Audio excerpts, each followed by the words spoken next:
nila Rico. Opo. Okay, sige. So, walang malay si OJ. Hindi, siguro may malay din. Wala, pinagsamantalahan po ako eh. Alam nyo, kayong mga lalaki, sinasabi nyo napipikot kayo, nalasing kayo. Pero subukan mo nga lasingin ngayong gabi, tapos patalunin natin mula sa bubong ng building na ito. Tingnan mo kung gagawin. Hindi po niya. O, syempre aware ka. Okay, and then? Tapos po nun, pinagsamantalahan ko na siya.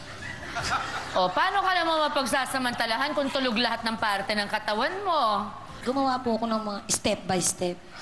Step 1, step 2, step 3. Planado nga po talaga, planado. Okay, isang beses lang nangyari yon. Opo. Sa nangyaring ito, nagdalang tao ka bigla. Pretendan. Kunwari. Nagkunwari kang buntis? Sinabi ko po kagad sa magulang niya na may nangyari sa amin, buntis ako. Di ba kontrabidang dating? Naalala mo naman.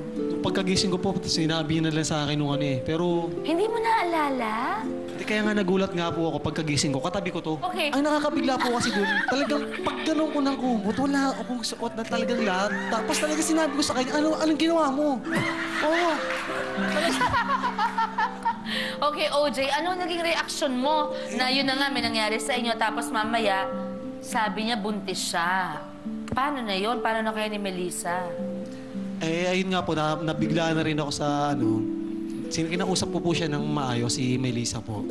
Na pinagtapat ko sa kanya na may nangyari sa amin na hindi ko naman talaga sinasadya na gano'n ang mangyari. Dahil sabi ko, natutulog ako, nilasing ako, ano ba mali ko, sabi kong gano'n.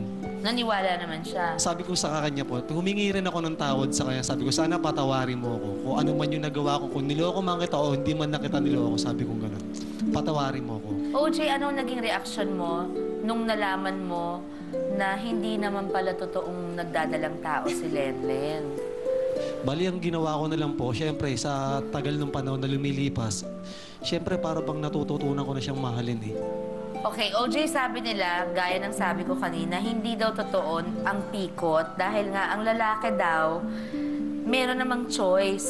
Sabihin natin na kung bibigyan ka ng chance na lasing man o hindi, let's say konting lasing lang, sasama ka kay Lenlen. Ngayon nakilala mo na siya. Opo. Talaga? Opo.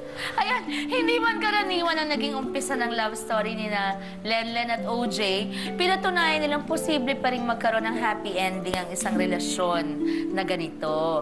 Basta't pinagtatrabahuhan at pinagsisikapan ng isang relasyon, talagang mag-work po ito at magmamahalan pa rin kayo. Maraming salamat sa inyo, Lenlen at OJ. Maraming po salamat, Tita sa pagiging honest mo. Napaka-prangka mo and you're very cute. Maraming salamat. Thank you, OJ.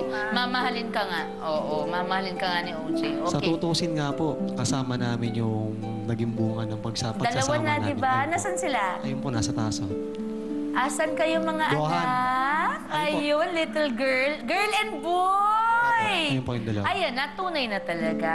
Maraming salamat sa inyo. Maraming salamat din po. Susunod po, nako! Isang babaeng ilang beses nang, ewan ko ba naman, muntik-muntik ang mag-I do. Susuko na ba siya sa pag-ibig? Ang kwento po ng aking kaibigan na si Rufa May Quinto sa ating pagbabalik.